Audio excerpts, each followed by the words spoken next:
ഇന്ന് പട്ടാപ്പകൽ തിരുവനന്തപുരം നഗരത്തിൽ, അതായത് 5/1/2026 തിരുവനന്തപുരം നഗരത്തിൽ നടക്കുന്ന ഒരു മദ്യപിച്ചോ ലഹരി ഉപയോഗിച്ചുകൊണ്ടുള്ള ഒരാളുടെ പ്രകടനമാണ് ഈ കാണുന്നത്. അങ്ങ് മുകളിൽ നിന്ന് താഴെ വരെ വളരെ അപകടകരമായ രീതിയിൽ ആൾക്കാരെ ചീത്ത വിളിച്ചുകൊണ്ടും അപകടകരമായ രീതിയിൽ നടക്കുകയാണ്. അത് വലിയ ലഹരി പദാർത്ഥം ഉപയോഗിച്ചിട്ടുള്ള പരിപാടിയാണ് നടക്കുന്നത്.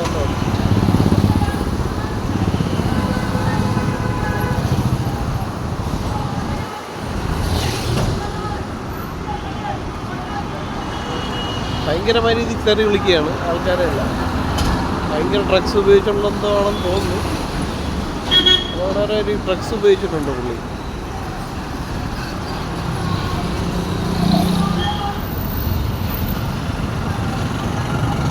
ഡ്രഗ്സ് ഉപയോഗിച്ചിട്ടുണ്ടെന്ന് തോന്നുന്നു.